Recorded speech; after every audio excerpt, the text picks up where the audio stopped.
Thanks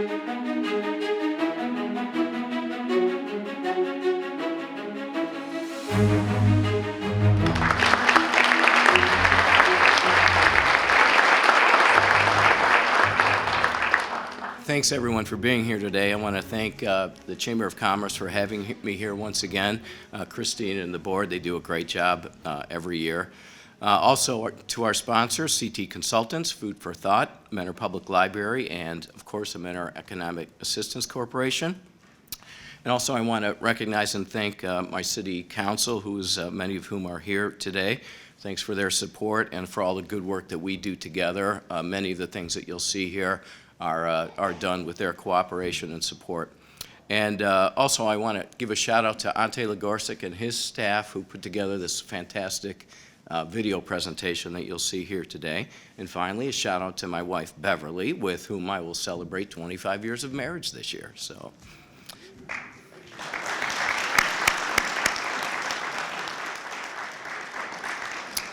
So 10 years ago, we celebrated our 50th birthday as a city. I delivered the State of the City address that year, comparing the Mentor of 1963 with the Mentor of 2013. And recounting the history and changes to the community was interesting, but more significant was highlighting the plans and investments we were making for our future.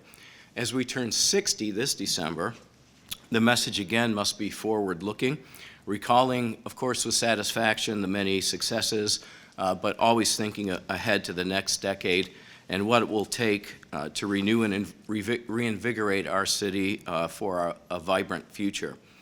John Kennedy said, "Change is the law of life, and those who look only to the past or present are certain to miss the future." I want to speak to you today about how, as a community, we continue to invest in our future and in the hope that we can win the next decade. There is no better investment in our future than the health and safety of our people. Mentor is fortunate to have some of the best safety services in Ohio, and this starts from the moment one of our residents makes a call for help. Our communications center handles about 100,000 calls for service, both emergency and non-emergency. About 14,000 of those are 911 calls. The national standard requires that 90% of 911 calls are handled within 15 seconds. I'm happy to tell you that 100% of our calls are handled in under 7 seconds.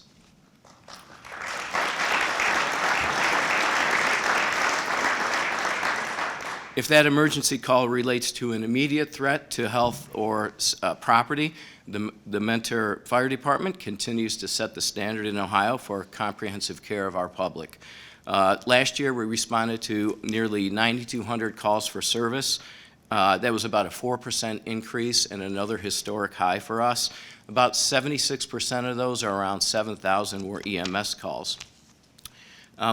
The need to recruit and retain experienced firefighter paramedics continues to be a challenge for us because of our dwindling numbers of part-time firefighters that we've come to rely on over the many decades. We added 6 new permanent full-time firefighters last year to offset that. And one of the things that we're doing to try to take matters into our own hands is support the Mentor EMT Academy, which Superintendent Heath did a great job of talking about in his State of the Schools address. This is a program that's been recognized by the Ohio School Board Association and is of interest to many school districts across the state. For us, the whole purpose is to really try to inspire some of these young people to make firefighting and emergency medicine a passion for them and a career. An essential element of keeping our city safe is to work closely with our community partners, and the EMT Academy is a great example of our partnership with the Mentor School District, which in my opinion is a model for all communities to follow. In 2022, the fire department was able to teach fire and safety prevention to nearly 1,000 first and third graders. Last October, in partnership with University Hospitals, we were able to teach 185 high school faculty members a major trauma response known as Stop the Bleed. And this was a program that was designed following the Sandy Hook incident, and it ultimately teaches teachers how to save lives in critical situations. Those buckets that you saw at the beginning of the video were actually trauma kits, 130 of which are located within our high school. Our fire department and police departments work closely, continuously with school staff to train to best able us to respond to those intending to do harm in our schools. Just last week, we had an active shooter exercise here, and we are in the process of planning a very large-scale exercise immediately following the school year this year. And when you think about stories like what came out of Nashville yesterday, we understand that it's important to always be prepared and that these things can happen anywhere. Our fire department is always looking for ways to partner with the business community as well for fire prevention, in addition to providing inspections upon request to help them improve the safety of their environment. Last year, we were able to visit numerous different companies around town and teach over 200 employees how to properly use a fire extinguisher.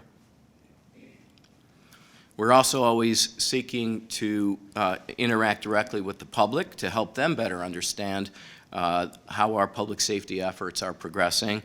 Last August, for the first time, both our police and fire departments opened their doors and held the first ever open house. And men or families were able to tour both departments. They were treated to demonstrations that included our K9, tactical drones, and some auto extrications. They also got a first-hand look at a lot of our first responder equipment, including a SWAT vehicle, our bomb squad, several fire engines, as well as rescue squads. So it was very successful, and it's something that we plan on making an annual event. So these types of events help the public to understand our level of preparedness when they call on us for help. Preparing for the future not only requires investment in the best training, but also in the best equipment and facilities. Including last year, over the next 3 years, we'll invest over $5 million in replacing about 10 critical response vehicles in our fire department. But we have an even bigger investment ahead of us. We will be replacing station number 3, which is actually our oldest station. It sits approximately across from the Mentor Mall. It was opened in 1965. It's really too small, it's obsolete, and poorly positioned for all the growth that's happening to the south of this area. Maintaining our facilities and equipment is vital to our future service delivery, of course, but equally vital to the welfare of our residents is where we transport them to. We are so pleased to be able to celebrate the grand opening in July of Mentor's very first hospital, the Cleveland Clinic Mentor Hospital. This is a world-class facility that will be right on our doorstep, and we're so pleased to be a part of the only global healthcare system. And for the clinic, this is a new model. It's a new concept. It's really what they think of as a model for future healthcare delivery, in its both in its flexibility and its expandability. We're particularly excited about the 19 emergency bays that will be located at the hospital. In fact, several Lake County fire chiefs, including Chief Searles, helped the clinic to lay out and design and improve the layout of the emergency bays. And as I said earlier, we have about 7,000 EMS calls a year, and we anticipate that about 80% of those will be transported to the new hospital. That's important for us because the faster we get those units back into service, the better we are able to serve our residents. And I've said many times in the past in talking about the hospital that these type of projects are transformative for communities, not just because it broadens the range of healthcare choices within our community and of course improves accessibility, but the millions of dollars that are invested here has a multiplier effect on both future development and our ability to attract new investment. We're actually joined here today by some of our new friends from the Cleveland Clinic who are getting to know Mentor pretty well. Nick Anstein, who's the Administrative Director for Regional Hospital Administration. Mary Beth Mack, who is the Regional Community Outreach Manager for Government and Community Relations. And the great Dr. Rick Parker, who is the CEO of Hillcrest Hospital and will be the CEO of the Cleveland Clinic Mentor. And he and I did an interview together a couple months back when our city council and some staff visited the hospital during construction. And here's a few bits from that interview that'll help you understand what they're doing here. This really is a hospital of the future, and we're going to be initially starting with orthopedics, total joints, robotic procedures, sports, hand and upper extremity, and foot and ankle, and then we'll have general surgery here as well. I've said many times that we're so fortunate to be able to have the Cleveland Clinic building directly in our community. It connects us to the only global healthcare system in the world, and our people are very fortunate to have the highest level of healthcare right at their disposal. And we realized that we needed to have an outpatient and an in-hospital presence here with an emergency department that will allow us access to Cleveland Clinic care.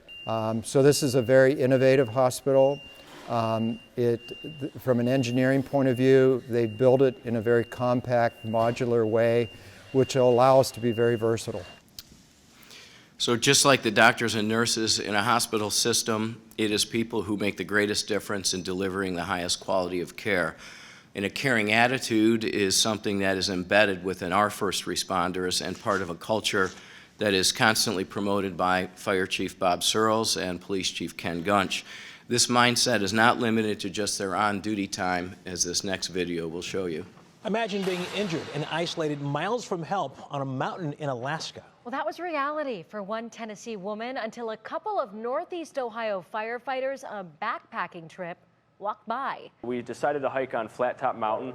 That's when they came across Janet Johnson on the ground, unable to move. We went over and asked her if she needed some help, and it turned out that she had fallen, lost her footing, went down on some rocks, and she was unable to bear any weight on her ankle. What was an easy hike is now a 2.5-mile rescue mission down the mountain. We started giving her piggyback rides, and we rotated between the four of us. They got to know Johnson on the way down. She was in Alaska to scatter her husband's ashes. Her quotes are from a letter she sent to the Mentor fire chief, an email that ended like this. These 4 guys on vacation from Mentor, Ohio, were the angels Jesus sent to rescue me. I will forever be grateful for their kindness, gentleness, and willingness to help a stranger. Gosh, when you shared that quote, I had goosebumps. Yeah. What an incredible story. And we have some real heroes in our community. We do. Very genuine, didn't do it for anything other than to help someone else. Good guys.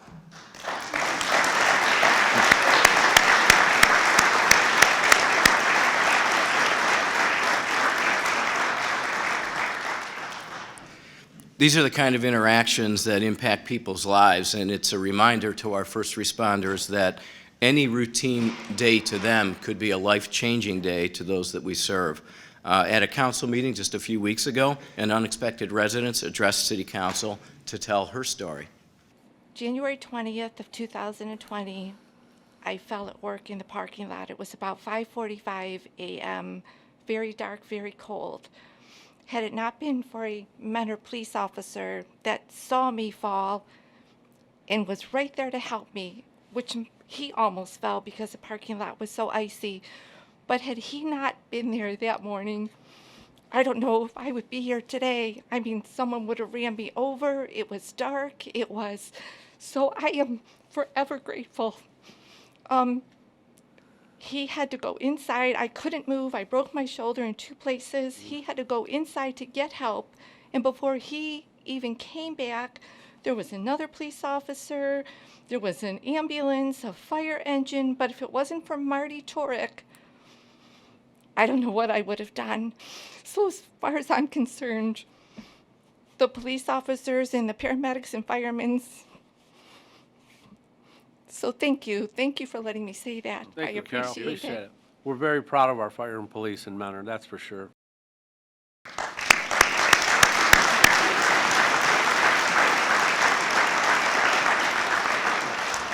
Marty couldn't be with us here today, but Patrol Officer Ryan Harum is with us here today. Earlier this month, he received the Life Saving Award from the Lake County Police Chiefs Association. Earlier this year, Ryan came upon a 18-year-old who was in a mental crisis situation, who had jumped over the rail of one of our local bridges and was considering taking his life. He was able to establish a rapport with the young man.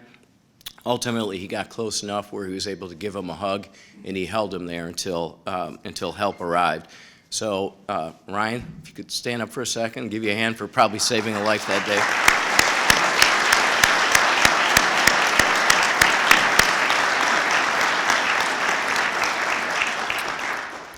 Law enforcement everywhere has seen a rise in calls related to crisis, mental health situations, and substance use.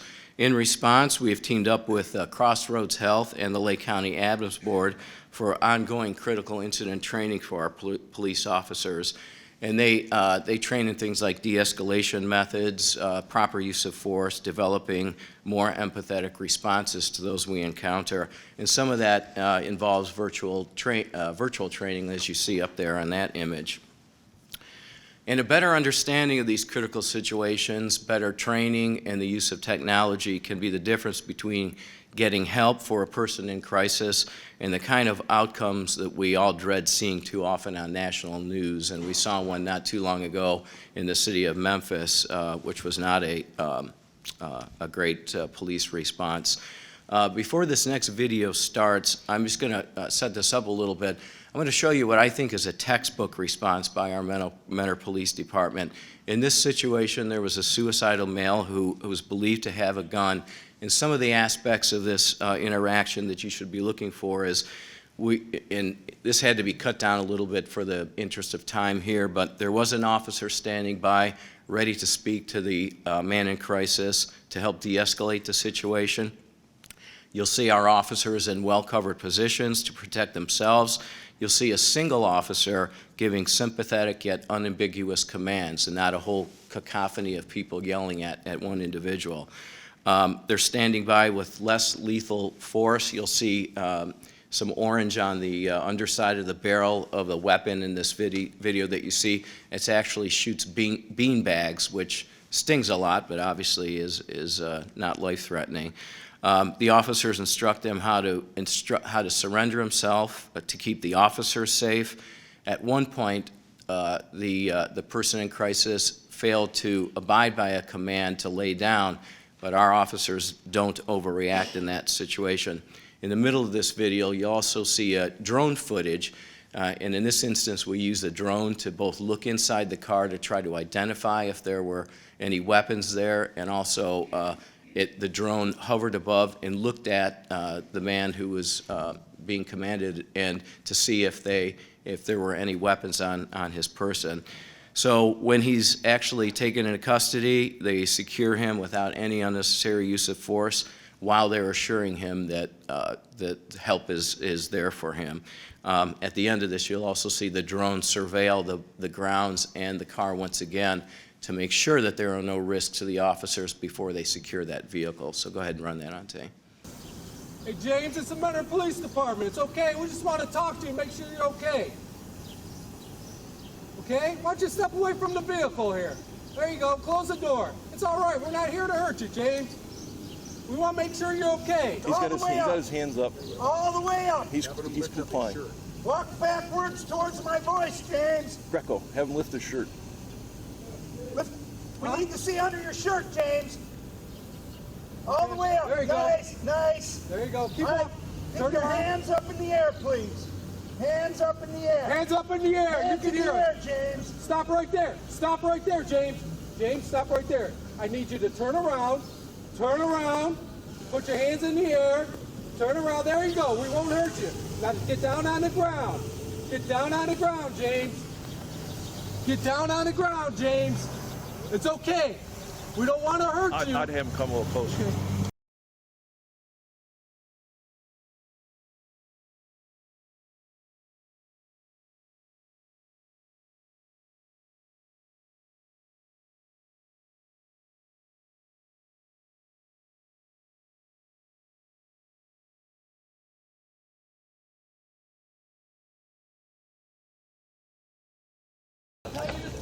All right, we got you, man. Behind your back. There you go. All right, James.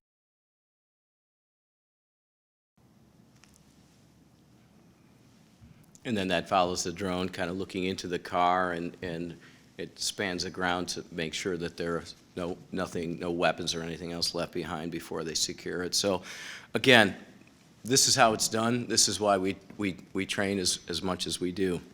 It's also noteworthy as you look at that video to see that most of that footage came from police body cams. Last year we spent $125,000 upgrading to a second generation, and the City of Mentor was the first large police department in Northeast Ohio to adopt body cam technology. And as you saw with the drone as well, our department is very big on the use of technology. Last year we doubled the number of what we refer to as flock cameras. These are license plate readers that monitor 29 different locations in and out of the city that tie into a criminal database. So last year, those cameras helped us in 165 different instances and led to 115 arrests. About half of those that related to stolen vehicles or were drug-related crimes. I'm going to share a few statistics about our policing efforts over the last year so that you're aware of the level of criminal activity and enforcement in our city.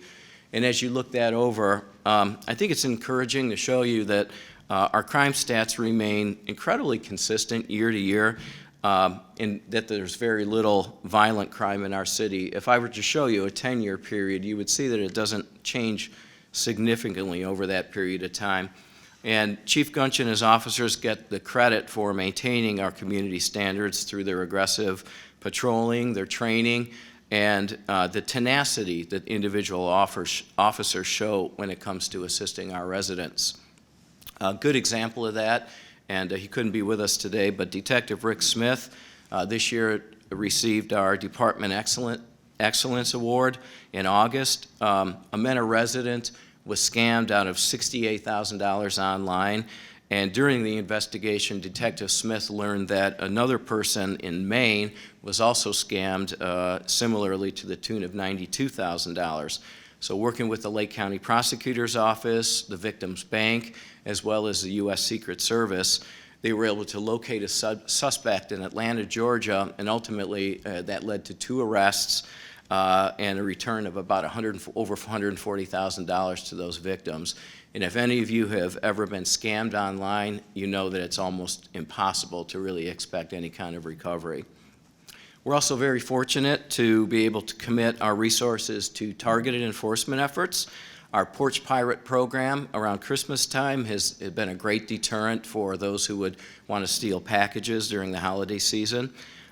This year we're going to be focusing on a lot more speed control in our residential neighborhoods. And our retail theft program continues to pay dividends for us. I'm going to show you an example from those efforts here in a moment at the Kohl's department store. But I'm showing you this to give you some idea of the audacity really that we're seeing in retail theft these days, not just here, but really across the country.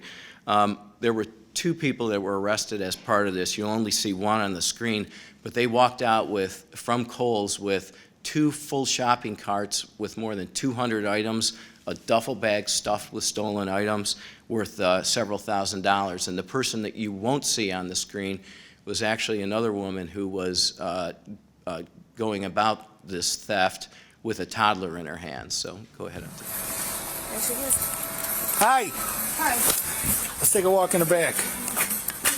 I just bought these. Okay, you show us the receipt then. No, I don't keep receipts. Okay. All right. Where's your friend at? Right there.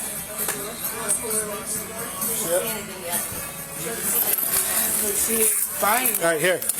That's what No, let's go this way. Where's friend at? Grab your... I thought she had bought all this. You thought she... Yeah, listen, come on, let's walk. It's pretty bold stuff, I gotta say.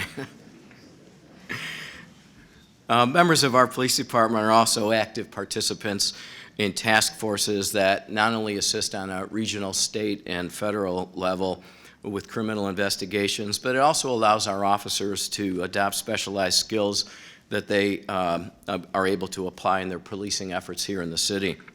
Some of these include the FBI Midwestern Cryptocurrency Task Force, the U.S. Secret Service Electronic Crimes Task Force, and the U.S. Marshals Task Force.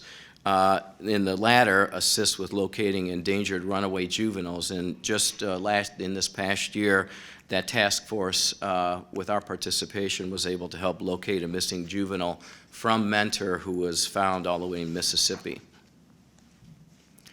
I also can't emphasize enough the benefits that the city reaps from cooperatively working with other communities and other agencies to raise our response capabilities when it comes to community safety. We've been getting a lot of questions lately about our preparedness for hazmat spills in light of the East Palestine train derailment. And it should be, and while, you know, scenes of that size take a lot of effort from a lot of jurisdictions, I think you could have some level of confidence in knowing that FEMA has designated Lake County's hazmat response team as a National Incident Management Type 1, which is the highest level. There are only 10 such Type 1 teams in the state. Ours is made up of 17 different governmental jurisdictions as well as several private entities. Type 1 teams require the highest level of training, the best equipment, and are responsible for the highest response capabilities, which can include everything up to and including responding to weapons of mass destruction attacks. So there are actually 3 response units in Lake County. One is here in Mentor, the others are in Willoughby and Wickliffe. I mentioned just a little earlier the range of benefits to the community from an investment from an entity like the Cleveland Clinic, but it's just a part of the investment we've seen in our city in the last year. Mentor is the home for over 1,700 businesses and over 59,000 employees. And we estimate that we had over 60 new business starts in 2022. These extend the full range from small family-owned businesses to corporate expansions. Some of our independent retail new business highlights over the last year include family companion animal care, which we were excited about because it's the only urgent care for pets in our city. Mentor Child Care Academy, Mentor Radiant Dermatology, which offers a full range of dermatological care. Cardinal Credit Union opened a new branch on Mentor Avenue this year, and we're excited about the Classic Genesis new car dealership to add to the Classic portfolio here in our city. On the food service side, we saw the opening of Crab King in Folicious, Nona T's Italian, the Lakeshore Coffee Company, and Sidewinder's Snack Shack on Center Street. And Mentor continues to be a hot market for national retailers and restaurants.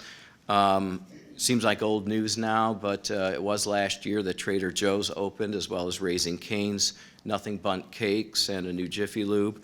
We also saw the opening of Bibi Bop, Condado's, Noodles & Company, and a couple of new Starbucks locations. This year, we look forward to the opening of the Panera Bread new location at Point Cease, as well as Popeye's Chicken on Center Street, Jet's Pizza on Center Street, and another Broken Egg at the former Max and Irma's. And I'm told wherever these are located, the food's pretty good, so some of you may know. The city has about 13 million square feet of manufacturing space, with only about just over 2% of that was vacant at the end of 2022. The amount of new space continues to grow as our economic development efforts under Kevin Malachek's leadership further enhance Mentor's reputation as manufacturing leader in Ohio. New entries to our market over the last year included Rise Mentor, that constructed 5 new buildings of an intended 17. Nova Manufacturing, which located on Clover Avenue. They made about a $1.2 million investment and added 15 jobs. And we're very excited about Daikin Global, which is a new international company that will be locating at the new 125,000 square foot spec building on Hamilton Drive. That's part of the new Mentor Innovation and Technology Park, and they're an HVAC producer. We're also very excited to see investment from some of Mentor's bedrock manufacturers. Mum Industries is building a 103,000 square foot facility and adding 45 full-time jobs on Tyler Boulevard. Component Repair Technology, one of our fastest growing businesses here in town, is doing a 31,000 square foot expansion. And Parker Hannafin will be investing $11 million and adding 60 jobs to their location and a new $6.5 million payroll. We're also really excited about investment in workforce readiness. The Alliance for Working Together opened its doors to a new 13,000 square foot, $3 million building over the last year. And why this is important for us is that they will be providing STEM-focused hands-on education to train the manufacturing workforce of tomorrow. And we probably all agree that there's nothing better we can do than train our young people to take over the future of our economy. And we're also very excited to see the architectural and engineering firm Burgess & Nyepel moving to the city this year. They'll be bringing 30 new jobs and locating at the very beautiful new office complex on Norton Parkway. That's a 33,000 square foot building, and then from what we understand, it's already got 100%, has been filled 100%, so we're excited about that. And then finally, while not an expansion per se, Avery Dennison last year announced that our Mentor location on Norton Parkway would be their new corporate headquarters. And much like the Cleveland Clinic's presence in our city, Avery Dennison's decision broadens the range for us of high-profile assets that our economic development team can market to attract investment to our city, and this is particularly important for our international trade initiative. In addition to programs here and inside the city, our work abroad has two main focuses: introducing mentor manufacturers to organizations that can help them penetrate the European market and broaden their product reach, and continuing to expand our association with organizations who represent growth-oriented European companies who are looking to expand in the U.S., and of course our job is to help them understand that Mentor is the place where they should be. In the last year, we've continued our focus on the UK and Ireland, and presenting at many manufacturing expos and to numerous targeted companies on the virtues of investment in Northeast Ohio through organizations such as the Chambers of Commerce in places like Birmingham, East Midlands, Liverpool, Halton, Edinburgh, Dublin, and Galway, and also to tech industry accelerators such as Derrysbury Science Technology Park and the Galway Technology Center, and working through partner organizations who represent large industrial clients such as Medilink Midlands and the British American Business Council. And this kind of exposure creates dozens of investment leads for us, and we think is going to provide a great deal of potential for future investment here. In fact, in the next few weeks, we have 3 companies from the UK and Ireland who are visiting the city that we'll be hosting, and they're here specifically to look for potentially finding space here to locate. So we continue to receive favorable endorsements of our programs from several international sources. Last year, we hosted a group of British and Irish business owners at our 5th annual conference on innovation and trade, and here's a little snippet from that experience. I can say with pride that the city of Mentor and the relationships that have been built here in Lake County are without peer. They have an excellent team here, and they can take care of your every need and every aspect of your business growth. And so I hope that you will take full advantage of everything that they have to offer and really put them through their paces and make them do their work. They're happy to do it. And you would be landing in a fantastic place to do business, to grow, your own personal interests, to get to know people, and to really, do wonderful things. It's a great place, and I hope that you will enjoy your time here and learn everything that you can. So, and although we're limited in available land, the demand for additional housing continues in our city. Last year, we approved one new subdivision, the Echo Hill Manor, which will be off of Garfield, about 35 lots near Norton Parkway. Omni Senior Living is in the process of investing $25 million for various levels of assisted living for our senior community. And this year, our planning director, Kathy Mitchell, will be ordering a housing study to help us identify the best options to meet our present and future housing needs. And we expect that a great deal of that focus will be on redevelopment projects to involve properties like the Macy's property and the Sears property. And I will tell you that we're working closely right now with a potential developer on the Sears property. We're not in a position to announce anything just yet, but that's looking very, very promising, and we hope to be able to do so soon. To make it easier for anyone starting a project in our city, we recently launched the new Mentor Gateway. And the Mentor Gateway is a new online system. It provides residents and the construction community an opportunity to interact online with our engineering and building departments easily and more readily. You can apply for permits, submit plans, make payments, schedule inspections, get results from your inspections and approvals. You can also, if you want to rat out your neighbor, you can make a resident complaint on here as well as alert us to any problems in the neighborhood like drainage concerns. It gets you a chance to interact with our staff on a much, much quicker level. None of us would disagree that our future compels environmental sustainability. Our City Council has acted responsibly over the years in supporting many projects that will allow future generations to enjoy our many open spaces. Probably the best example of that is Springbrook Gardens, which is 60 acres that we preserved and created multiple stream enhancements and wetlands. And now we're trying to create additional things there to allow even more people to come and enjoy this space. Last year, we constructed our newest and largest playground in the city, an investment of about $200,000. And this year, we are super excited about the opening of what we're calling the Springbrook Garden House. This is an all-season structure, about 4,800 square feet. It's about a $2 million investment by the city. It has a capacity for 200 people. It's an indoor-outdoor facility, so it has these really neat folding doors, glass doors, so during warm weather, your parties can come in and out of the facility.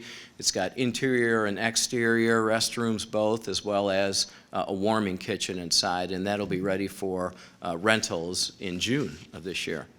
We're also going to be installing two open-air pavilions, shelter houses like you see in some of our other parks, at an investment of about $200,000. We're also very pleased this year to finally see major strides in the restoration of the Mentor Marsh to its former condition. For some of you may not know, but the Mentor Marsh was actually Ohio's first national natural landmark. And for decades, our city has tried to ask EPA and several Ohio attorneys general over the years to intervene to stop the pollution that ultimately was responsible for killing off what was once a completely wooded swamp forest. And through a joint settlement agreement joined by the city and the EPA, over $11 million was used to remove 180,000 tons of waste salt, fly ash, and contaminated soil from the mouth of the Blackbrook Creek, which is the creek that flows into the marsh. So future phases, that this project also actually recreated the original channel that the Blackbrook Creek ran through. So future phases of this we think will likely include returning Blackbrook Creek to its original course, as well as finding ways to flush out the marsh to remove the salinity so we're able to get rid of more of the invasive species and add and replace them with native species. Work that's already been very successful by the Lake County Soil and Water Agency, as well as the Cleveland Museum of Natural History in the city. I mentioned that project as a segue to several projects that our council has approved and are currently underway at our Lagoons Nature Preserve and Marina. We have made a commitment to invest in these assets heavily to give more of our residents a reason to experience this connection with nature. Great example of that is we're nearly complete with the construction of about a 515-foot boardwalk and ADA accessible observation deck. This is right on the rim of the Menor Marsh. It's about a $600,000 investment. About half of that was paid for through federal funds through the Ohio Department of Natural Resources and a grant through the Lake County Visitors Bureau. So that's a great project. As kind of a second phase to this, we're looking to build a large observation tower a little bit upland of where the boardwalk is, and I think you saw it at the beginning on the map of this video. What you're seeing here is actually a drone at about the 90-foot height, which we anticipate will be the observation deck's top height, and that's about anywhere from $1.5 million to a $2 million investment. We've already received a $450,000 grant through the efforts of our state legislators through the State Capital Grant Program toward this project, and we're looking for additional grant sources on that as well. This fall, we're going to begin construction of a new multi-purpose building that will sit kind of between where the trails start and the marina. This is a $1.4 million investment by the city. It's going to be a place to permanently house our kayaks that are for rental. It'll have permanent restrooms as well, and a really neat concession stand. And the concession stand will be there to, provide kind of convenience foods, burgers, fries, ice cream, things like that. And it all leads out onto a nice deck where you see tables and chairs and that set up. The really cool thing about this project is that middle part where the kayaks will be stored will have large gates that'll swing open as well as large doors in the rear that'll open. And the kayaks can be removed and that space can be used again for rentals. So we can host, nice large graduation parties, receptions along the waterfront there. So we're excited about that. We're also investing heavily in the marina. This year we're finishing up the 4th phase of our dock restoration. That's about another 500 feet for a total now of about 2,000 feet of dock wall that's been replaced. We've invested $2.1 million in that so far. That'll continue. We're also working closely with the Lake County Port Authority and the Menor Harbor Yacht Club on a project that will stabilize the walls of the channel that connects our marina with Lake Erie. Much like the walls in our marina that we're replacing, this is Depression-era construction. So we had a breach this year that had to be repaired, and so we're excited to get moving on a project to make sure that our marina and Menor Harbor's marina remain viable. We've already received a $3.5 million commitment thanks to the efforts of Representative Jamie Callender and Senator Jerry Serino, so we appreciate that greatly. Also, we'll be doing about $300,000 worth of road resurfacing inside the marina itself. About 2/3 of those roads will be replaced, and there'll be a new fuel system for our boaters to enjoy by the opening of this boating season. So, some people might suggest that projects like the observation tower and the boardwalk is not money well spent for nothing more than a good view, but I think that misses a much larger point. Of course, projects like that incentivize tourism for what is already one of the best birding locations in the nation. But on a much larger point, when we see nature's beauty and how restorative it is on a human level, there's a desire to protect it. So Lake Erie is clearly our greatest resource in this region. More people need to experience it firsthand, and its unique ecosystems like the Menor Marsh that nourish it, and not just see it on a 5-inch cell phone screen. The city is able to move forward with projects such as these because we are in a strong financial position. Last year we saw another record-breaking year for our income tax collections, which fund about 2/3 of everything that we do. Our collections were up 3.8% from 2021. And to give you some sense of our general condition, as a comparison to a decade ago, 10 years ago, our unencumbered general fund reserve balance, so kind of our rainy day fund, equated to about 18% of our general fund expenditures. We finished 2022 with a reserve balance that equates to 64% of our general fund expenditures. So much credit goes to Dave Malinowski and his staff, our finance director, for keeping us from not spending too much over time.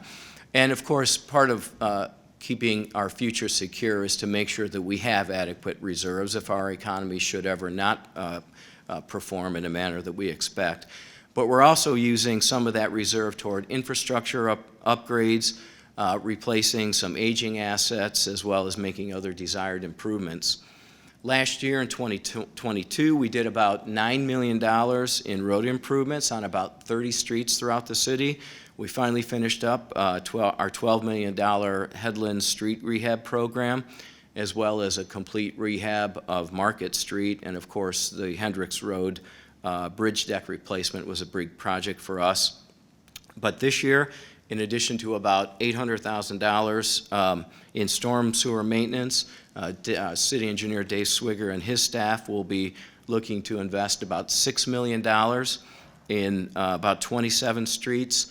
I'd say about $2 million of that will go into our neighborhoods, but then some of the larger asphalt overlay projects will include Chillicothe Road from State Route 84 to Menor Avenue, Garfield Road from State Route 84 to the South Corporate Line, Jackson Street from Hisey Road to the East Corp Line, and Hisey Road from State Route 2 to Hendricks. So a lot going on this year. In addition to that, I'm sure most of you already know about the Center Street deck replacement project. That's a $7 million project on its own.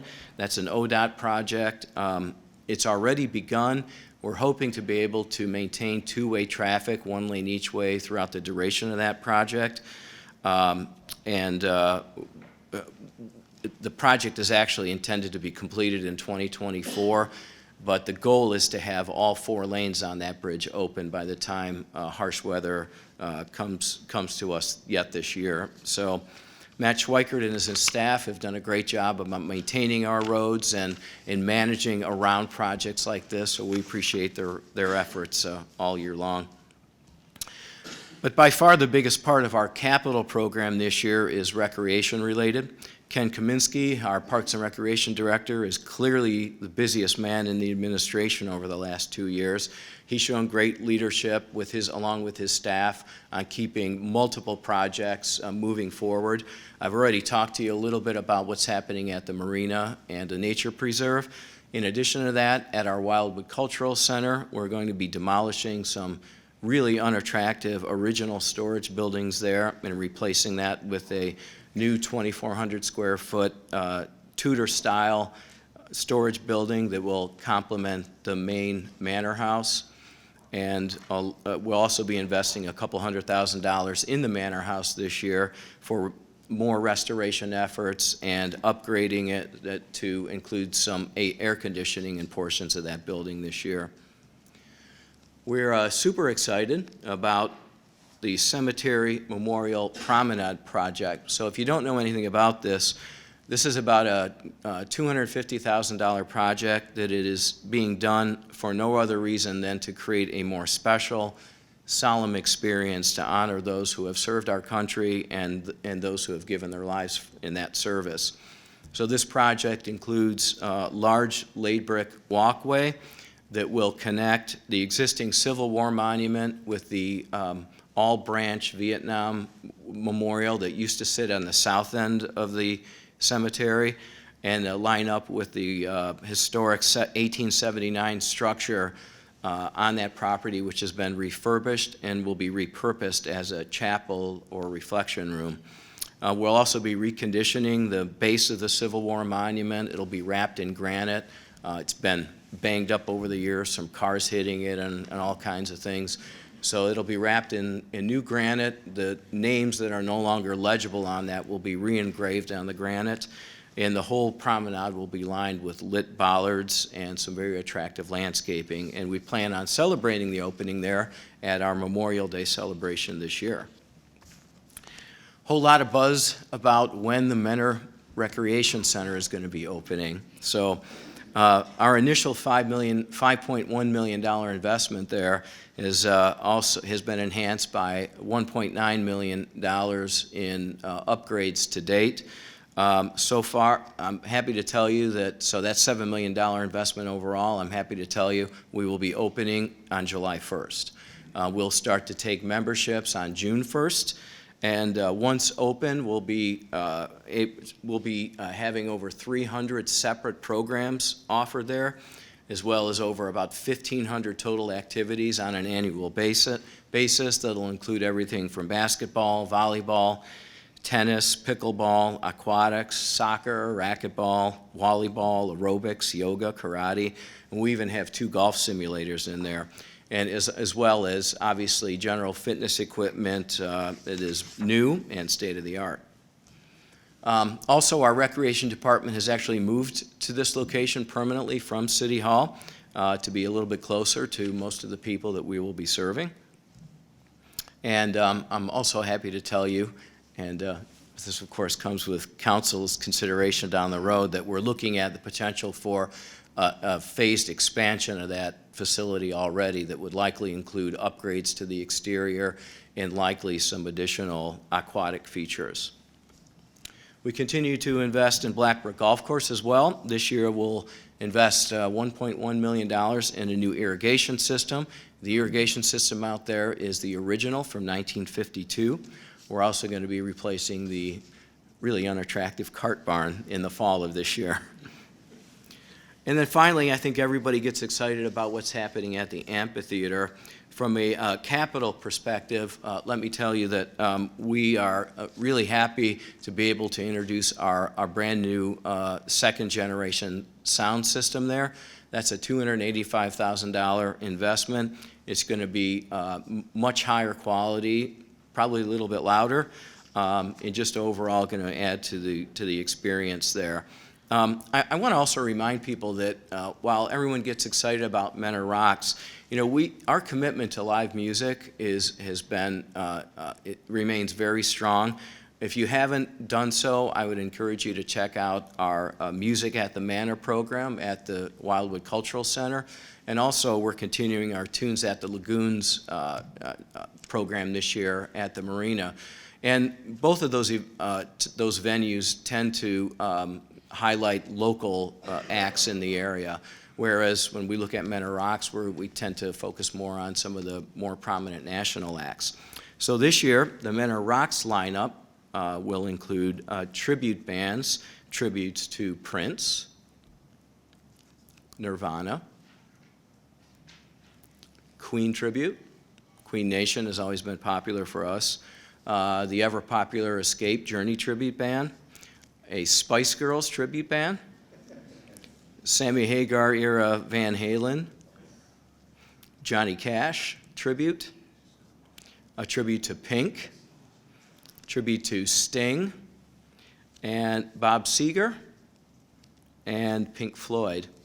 We don't have a band yet for our Friday night at City Fest, but we do have a band set up for Saturday. It's the 20 Ride. They were a part of our Mentor Rock series last year, just absolutely knocked it out of the park, so we invited them back.